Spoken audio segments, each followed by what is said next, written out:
नमस्कार। YouTube के सोनांचली corner channel पर इस समय आप सुन रहे हैं उपन्यास राग दरबारी जिसे लिखा है श्रीलाल शुक्ल ने। अब तक आप उपन्यास राग दरबारी के भाग 31 तक का वाचन सुन चुके हैं। आज के वाचन के क्रम में लीजिए सुनिए उपन्यास राग दरबारी के भाग 32 का वाचन। उस साल शिवपालगंज में रबी की पैदावार अच्छी हो गई। जाड़ों में समय से पानी बरसा। नहर के बड़े साहब का, जो जनता को घास कूड़ा और जनतंत्र को प्लेग समझता था, तबादला हो गया।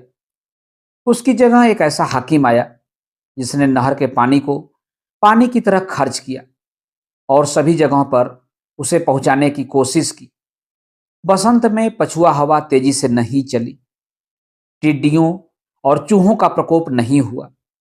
हरी फसल को लाठी के जोर से अपने जानवरों द्वारा चराने वाले दो विख्यात गुंडे थे।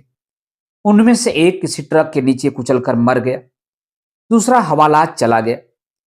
कोई ऐसी फौजदारी नहीं हुई जिससे गांव के आधे लोग खेती का काम छोड़कर जेल में बंद रहते।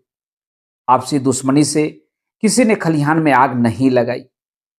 गांव के किनारे एक जंगल में कुछ बंजारे आकर बस गए थे। उनकी लड़कियां जवान और सलोनी थी। वे कच्ची शराब बनाते और सस्ते दामों पर बेचते थे।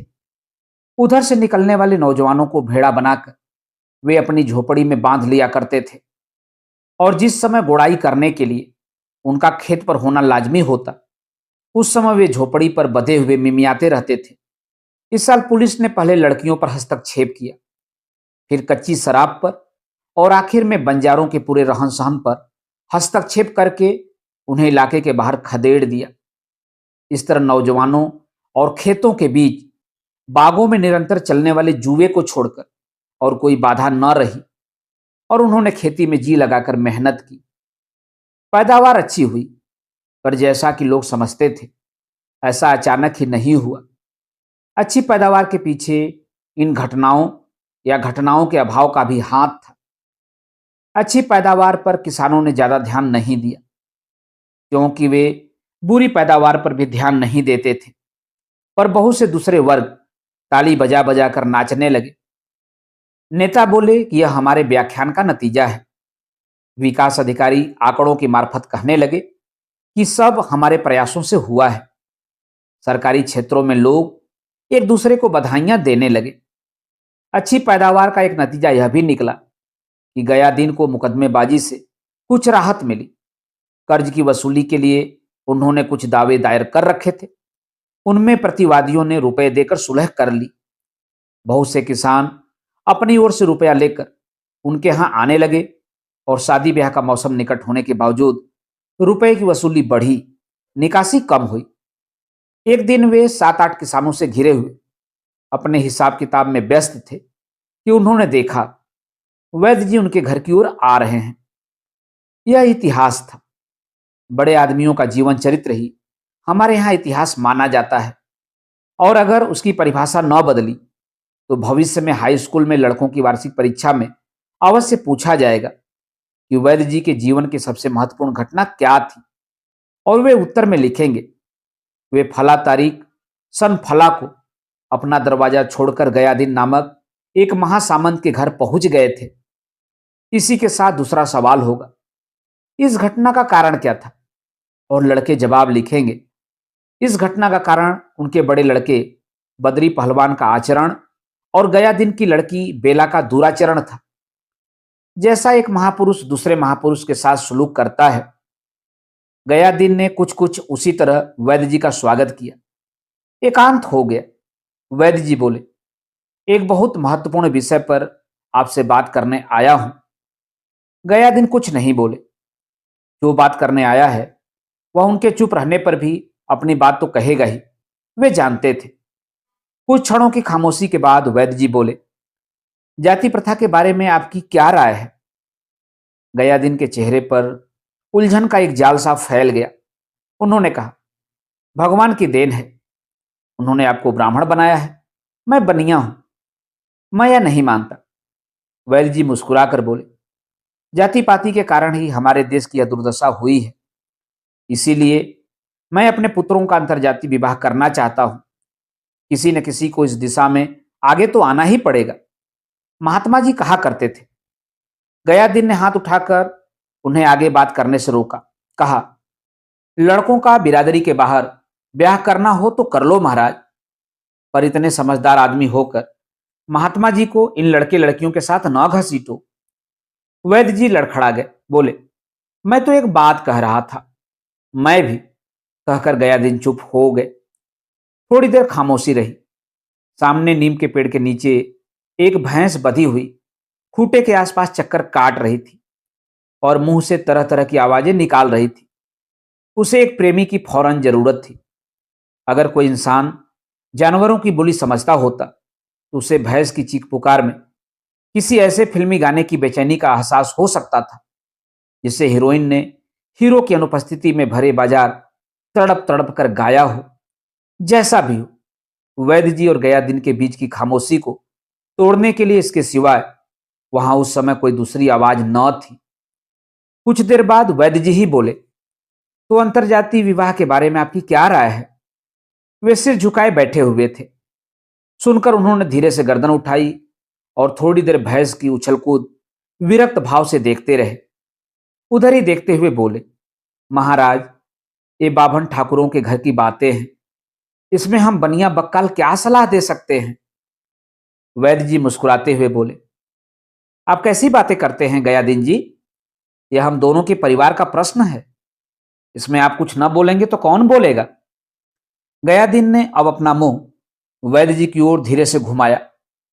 जब वैद्य जी का चेहरा फोकस में आ गया तो उन्होंने अपनी सूनी और उदास निगाह ऐसे भाव से जिसमें कोई लेन देन न था उस पर केंद्रित कर दी। पूछा, इसका मेरे परिवार से क्या मतलब महाराज?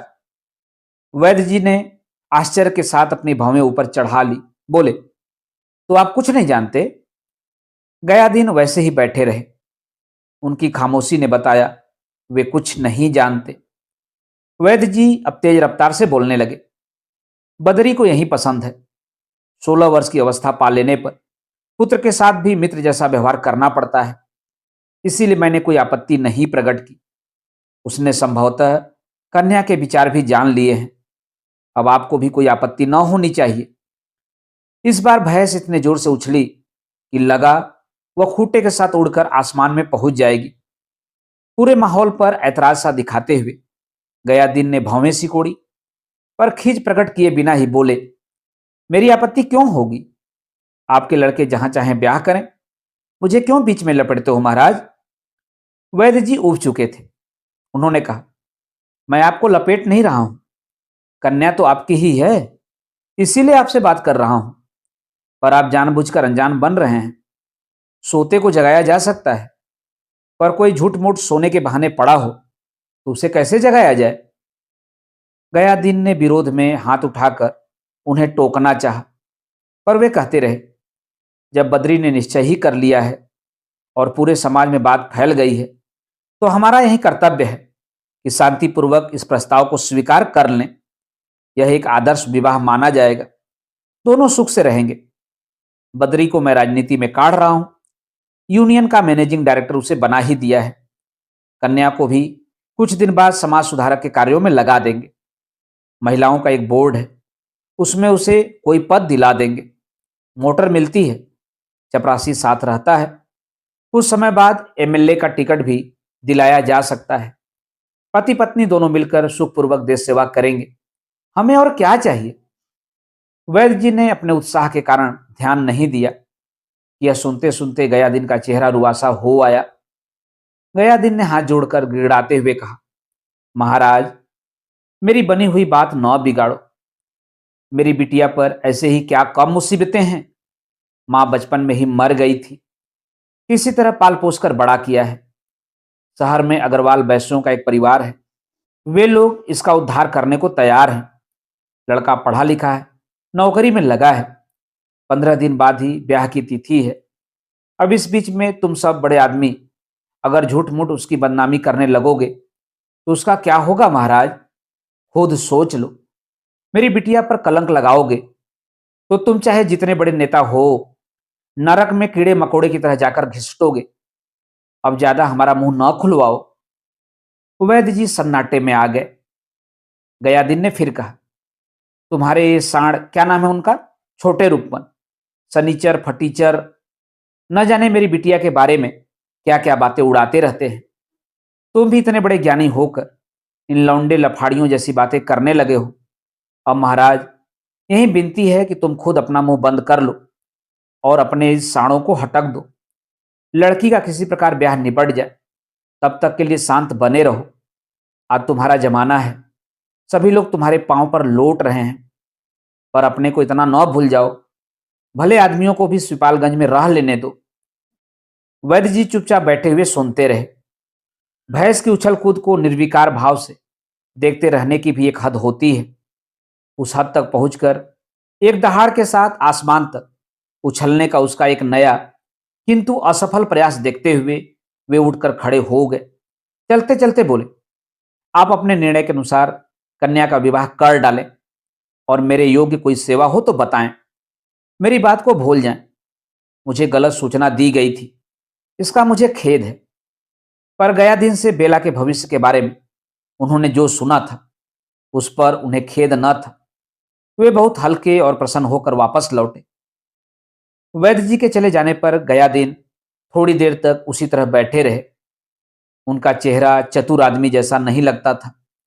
उस पर उलझन और परेशानी थी, जो पहली निगाह में देखने से जान पड़ता था भैंस की गर्मी को लेकर है। पर इतिहास साक्षी है कि भैंसों ने आज तक मानव जाति को किसी भारी उलझन में नहीं डाला है। गया दिन की उलझन भी इस समय भैंस के कारण नहीं, बेला के भविष्य को लेकर थी। उन्होंने वैद्य जी से एक अधूरी बात को पूरी बनाकर कहा था। बेला की शादी अभी तय नहीं हुई थी। जो नौजवान शिवपालगंज में कुछ दिनों से बच्चे न पैदा करने के लाभ बताने के लिए आने लगा था, उसी को गया दिन ने दामाद की हैसियत से खरीदने की बात सोची थी। वे उससे मिलने के दूसरे दिन ही शहर जाकर उसके बाप से मिल आए थे।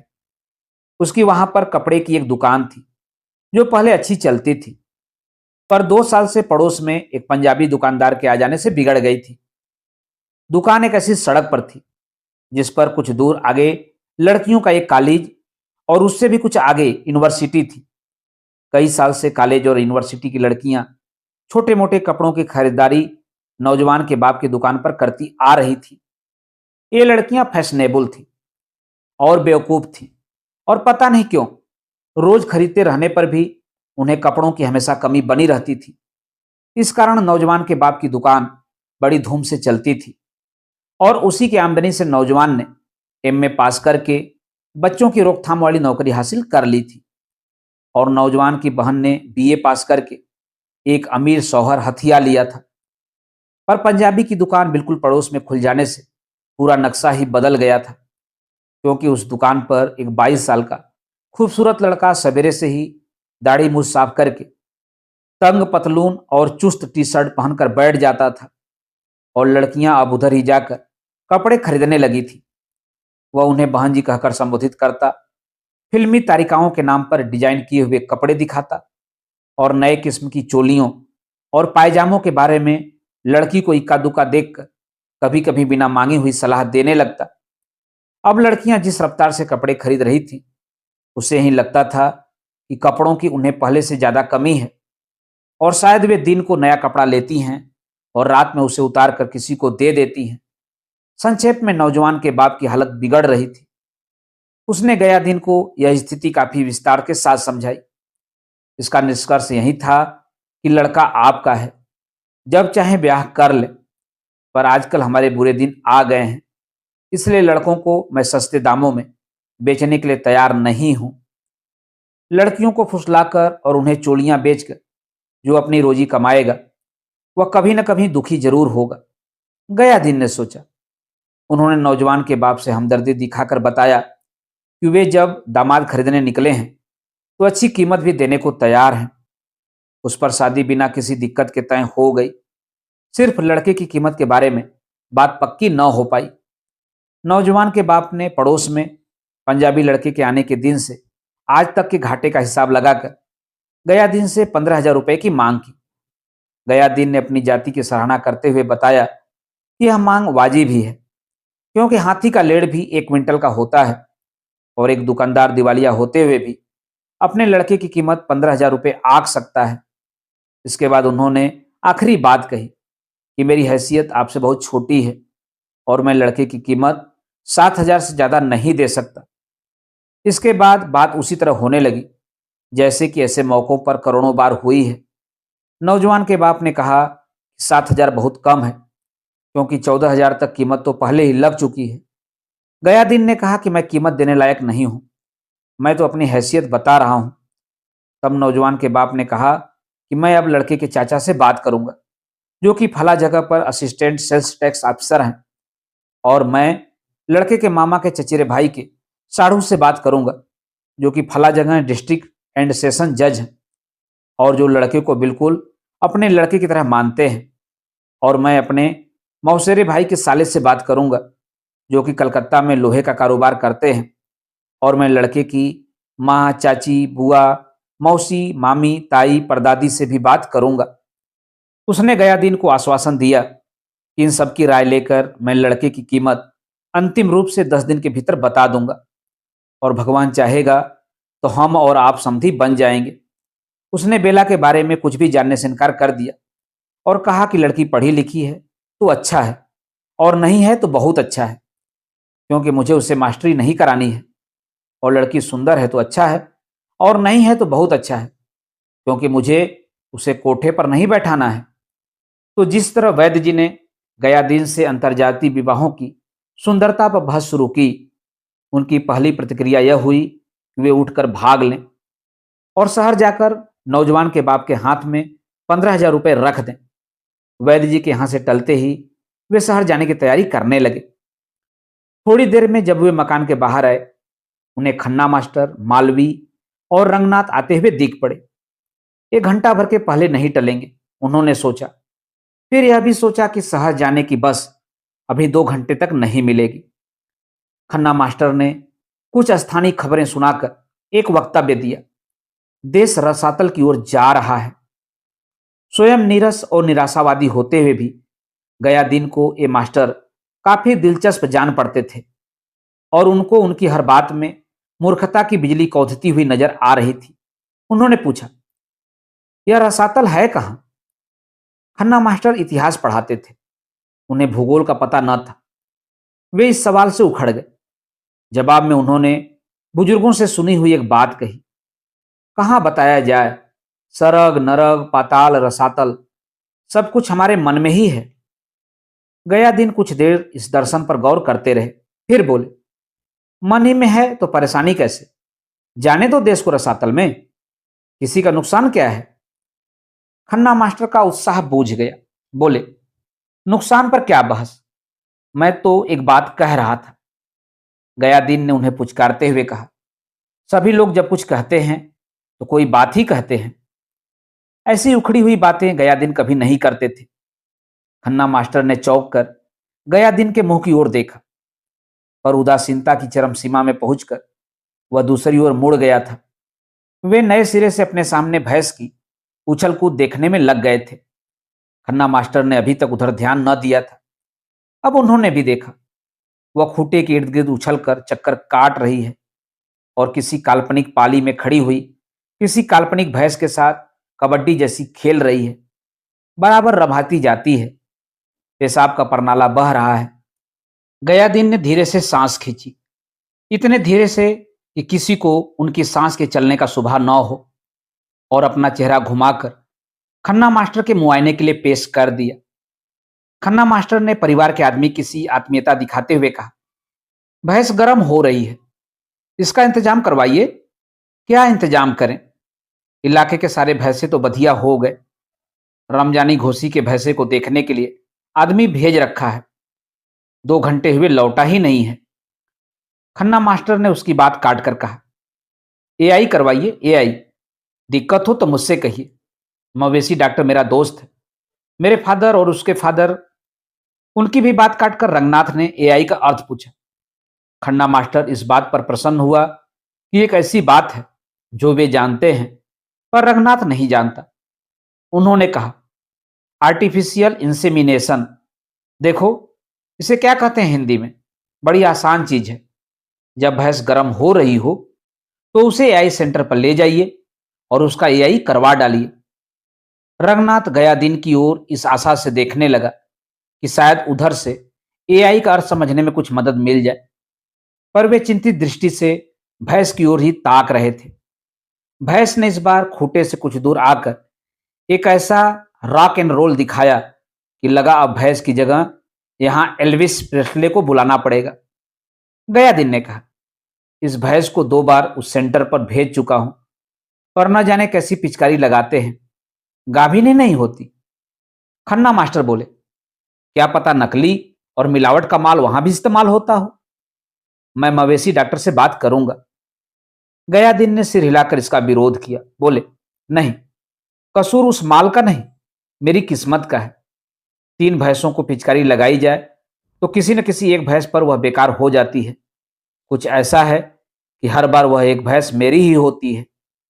रंगनाथ उस वार्तालाप से आर्टिफिशियल इंसेमिनेशन का अर्थ समझ गया था और अकारण झेपने लगा था।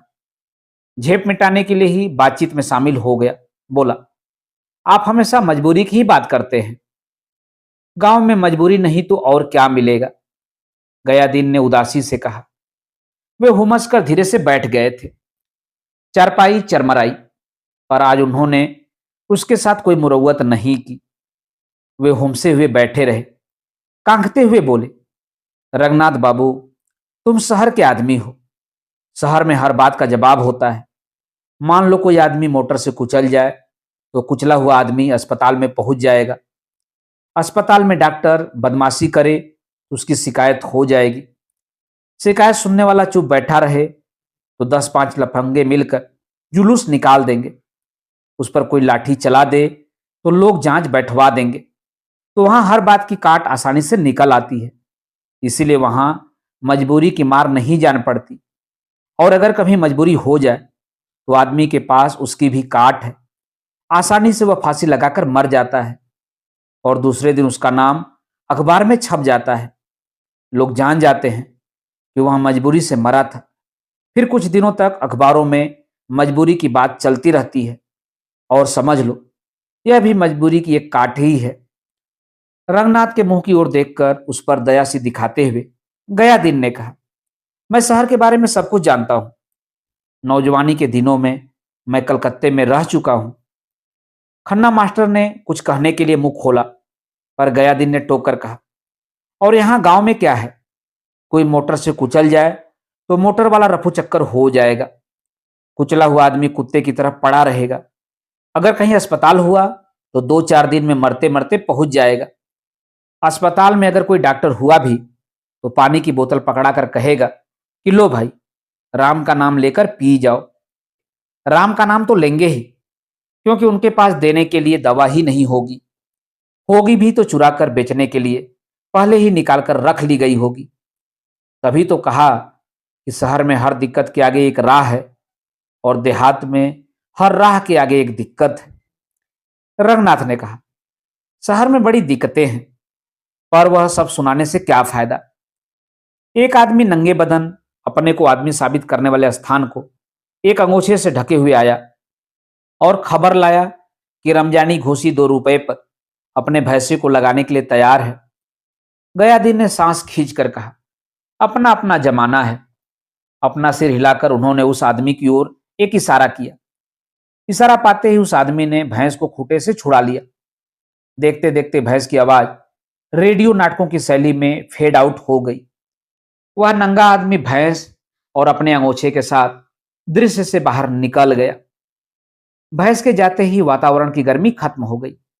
गया दिन, जो उसकी चीख पुकार के कारण जोर से बोलने लगे थे, अपनी सहज मुर्दा शैली पर उतर आए। बोले, बात कुछ फूहड़ है, पर यह भैंस गाभिन हो जाए, इत्मीनान हो। रमजानी तो 2 रुपया लेकर भैंसा खोलने को तैयार हो गए, पर भैंसा ही कहीं इनकार न कर दे। कहकर वे मुस्कुराए। यह एक घटना थी।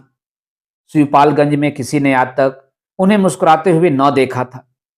रंगनाथ समझ गया कि यह मुस्कुराहट रो न पाने की मजबूरी से पैदा हुई है। अचानक खन्ना मास्टर ने पूछा, बेला की कैसी तबीयत है? सुना इधर कुछ बीमार थी। मालवी ने उसे घूर कर देखा। रंगनाथ ने भी सोचा, मास्टर लोग ऐसे ही होते हैं, दर्जे से निकलते ही कोई न कोई बेवकूफी की बात छेड़ देते हैं। गया दिन पर इस सवाल की कोई प्रतिक्रिया प्रकट नहीं हुई। वे सिर्फ खन्ना मास्टर की तरफ चुपचाप 1 मिनट तक सीधी साधी भोली भाली निगाह से देखते रहे। खन्ना की समझ में नहीं आया कि इस 1 मिनट के युग में वे खुद किस तरफ देखें। फिर गया दिन ने पूछा, अपनी तबीयत का हाल बताओ मास्टर साहब, तुम्हारे 107 वाले मुकदमे में क्या हो रहा है? वही तो आपसे बताने आया था। गया दिन ने उन्हें याद दिलाई। पर आप तो रसातल की बात बता रहे थे। खन्ना मास्टर अचानक दीन बन गए, बोले, अब हम लोगों को आप ही बचाइए, दोनों ओर से मुसीबत है। प्रिंसिपल यहां पिटवाने पर आमादा है। वहां इजलास में डिप्टी साहब पूरा मुकदमा सुनने के पहले ही नाराज हो गए हैं। गया दिन ने रंगनाथ की ओर देखा, कुछ कहा नहीं। मालवी ने समझाया, रंगनाथ जी इस मामले में हमारे साथ हैं, इनके सामने पूरी बात हो सकती है। क्योंकि प्रत्येक बुद्धिजीवी गुटबंद होने के बावजूद गुटबंदी का खुला इल्जाम लगते ही तिलमिला उठता है, इसलिए रंगनाथ ने सिर हिलाकर कहा, मैं किसी के साथ नहीं हूं। इनके साथ इस मामले में ज्यादती हो रही है, इसीलिए मुझे इनसे हमदर्दी है। गया दिन ने कहा, तब क्यों कहते हो कि तुम किसी के साथ नहीं हो? मालवीय ने अपनी बात जारी रखी, यहां प्रिंसिपल साहब ने छोटे पहलवान को भड़का दिया है। परसों राह चलते उसने मुझसे कहा कि मास्टर साहब, अभी कुछ हुआ नहीं है, चुपचाप शिवपालगंज छोड़कर चले जाओ, नहीं तो कुछ उल्टा सीधा हो गया तो तुम्हारे घर वालों को दुख होगा। इस तरह की सलाह और लोग भी दे चुके हैं। शायद प्रिंसिपल हम लोगों को पिटवाना चाहता है, समझ में नहीं आता कि क्या करें। करोगे क्या? चुपचाप मार खा लो। मास्टर होकर मार खाने से कहां तक डरोगे? गया दिन जमीन पर निगाह गड़ाकर धीरे धीरे बोले। खन्ना मास्टर को जोश आ गया, कहने लगे, हम चुपचाप मार खाने वाले नहीं हैं, ईंट का जवाब पत्थर से देंगे। गया दिन कुछ नहीं बोले।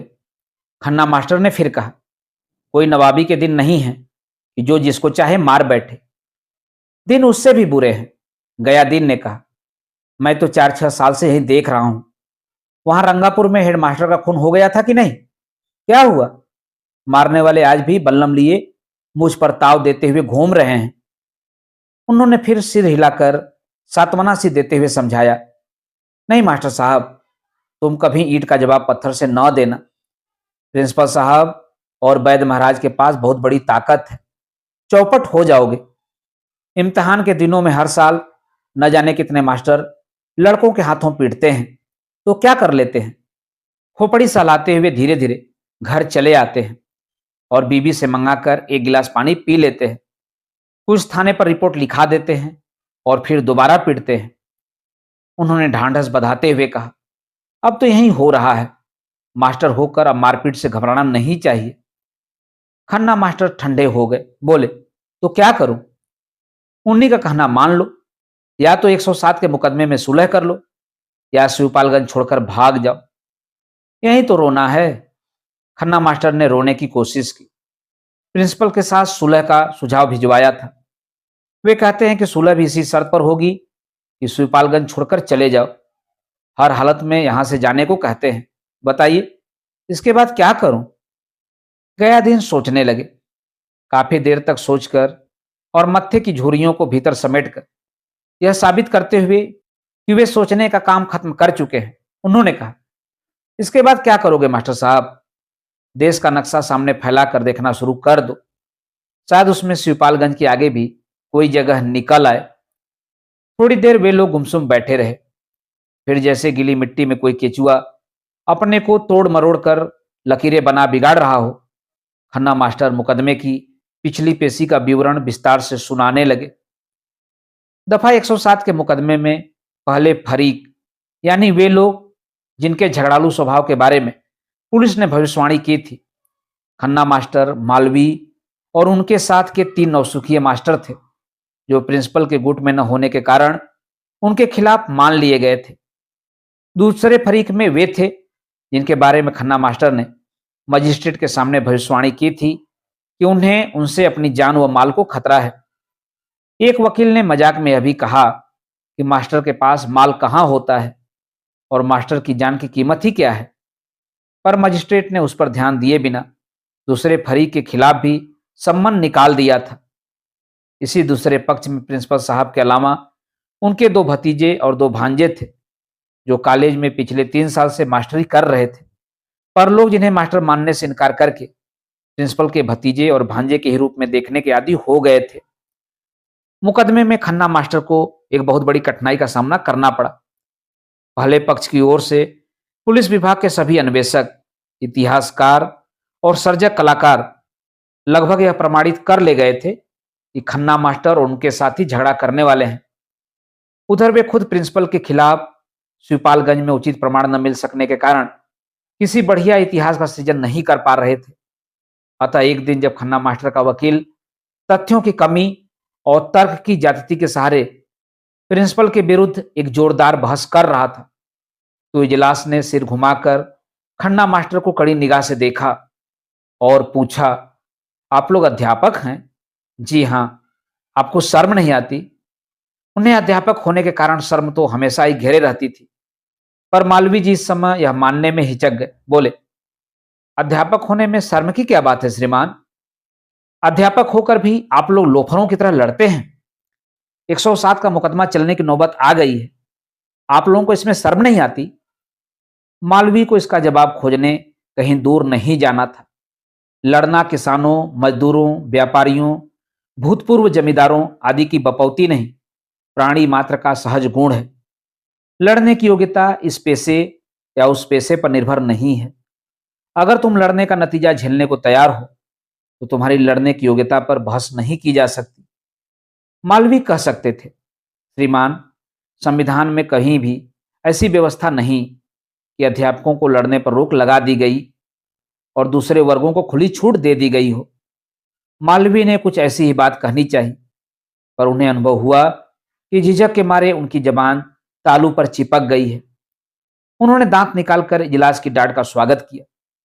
इजलास ने बेरुखी के साथ अपनी बात दोहराते हुए अब अंतिम निर्णय दिया, आप लोगों को शर्म आनी चाहिए।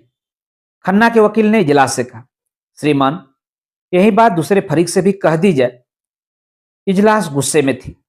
घुर्राकर स्वाभाविक था कि अंग्रेजी में बोली, जरूर कह दी जाएगी, पर इन लोगों से मेरा कहना है, इन्हें अध्यापक होकर इस तरह का मुकदमा लड़ते हुए शर्म नहीं आती। मुझे तो यह मुकदमा सुनते हुए शर्म महसूस होती है। मैं सोचता हूं विद्यार्थियों पर इसका क्या असर होगा। प्रिंसिपल साहब के वकील ने कहा, श्रीमान, यदि विरोधी पक्ष के मास्टरों को कसकर सजा दे दी जाए तो विद्यार्थियों पर इसका असर अच्छा ही होगा, क्योंकि वे जान चुकेंगे कि गुंडागर्दी का नतीजा खराब होता है। पर इजलास अपनी ही तर्क श्रृंखला में उलझ गई थी। उसे अचानक शर्म ने घेर लिया था। अतः सब कुछ पीछे छोड़कर सारी बहस शर्म पर आ गई और पलटकर अध्यापक कितना सम्मानित प्राणी हुआ करता था उस दिशा में उलट गई।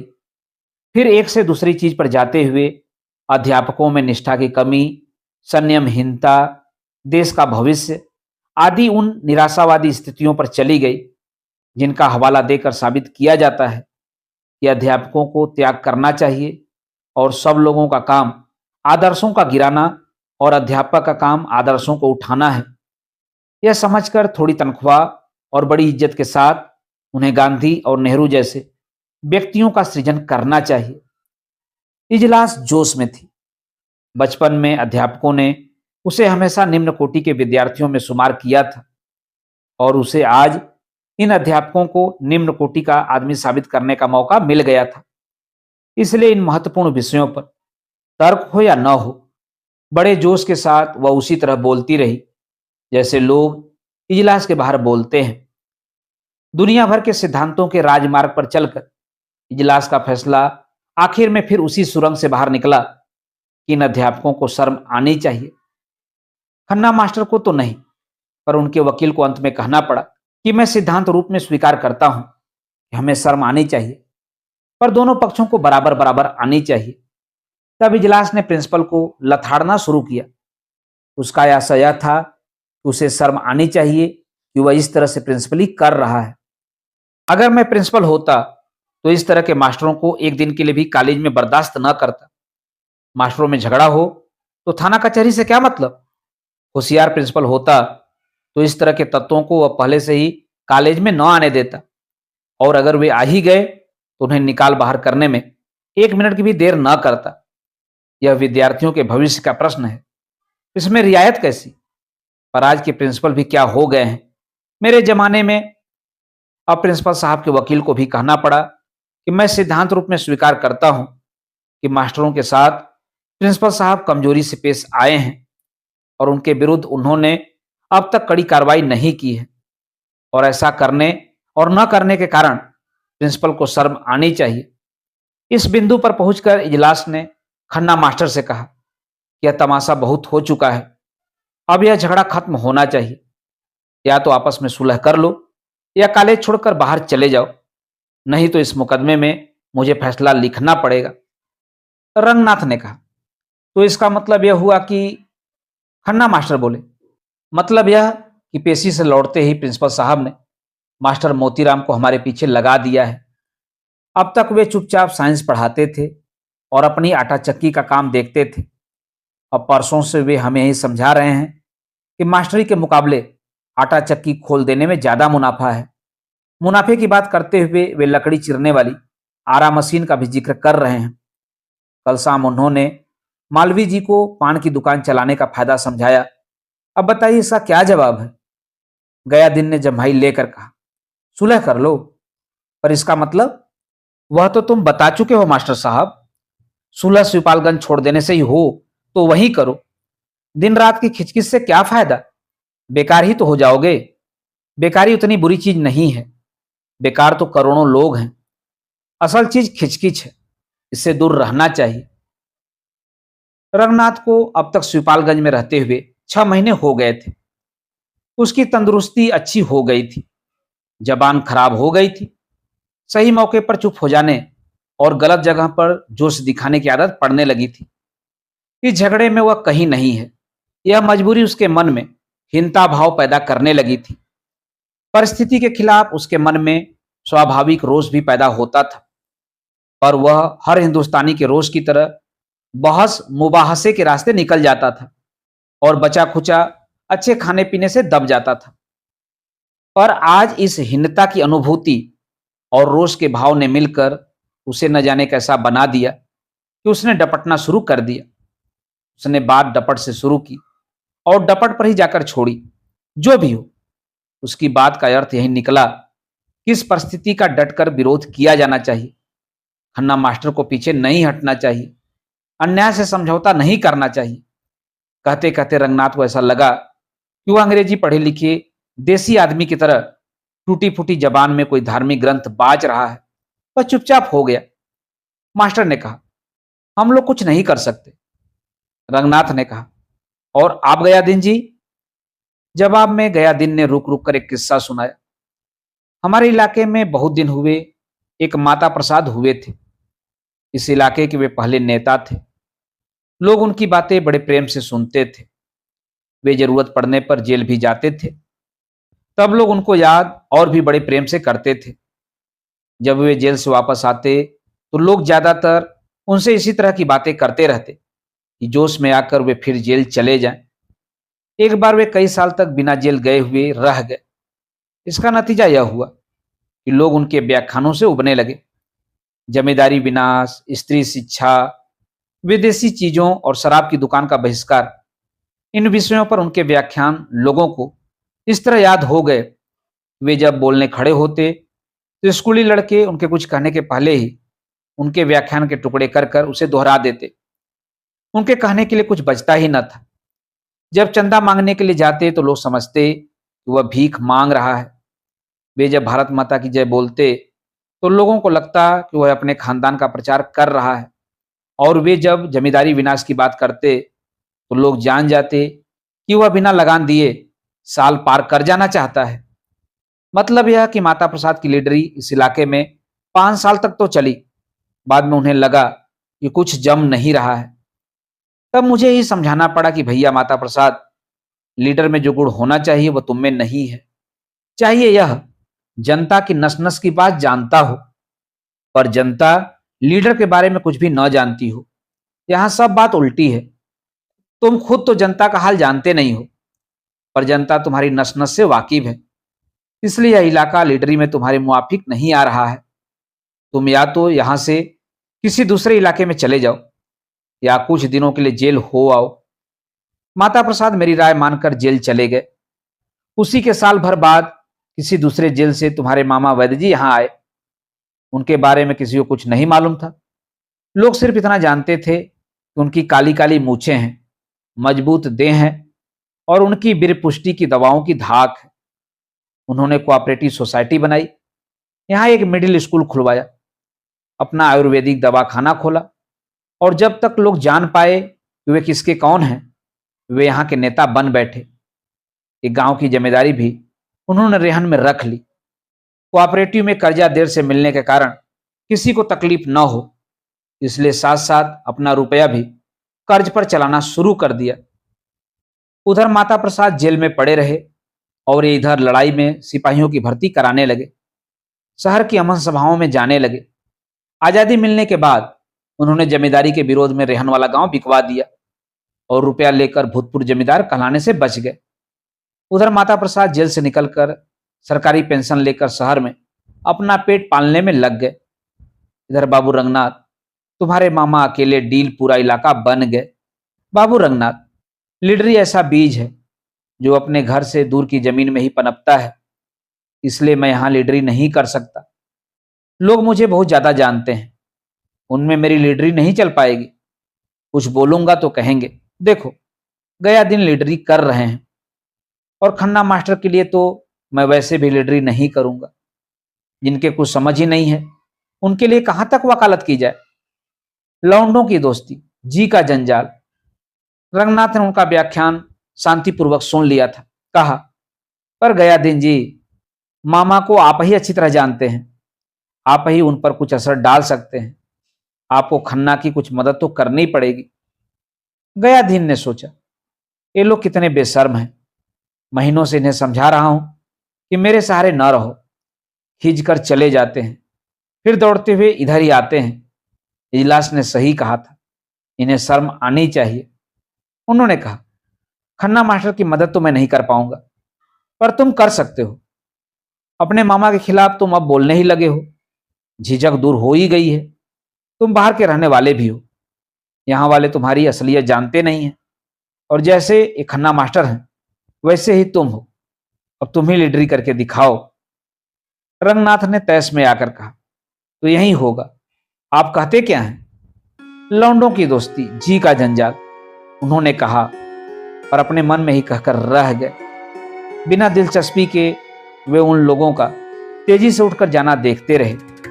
उन्हें याद आया कि शहर जाने के लिए बस का टाइम हो गया है।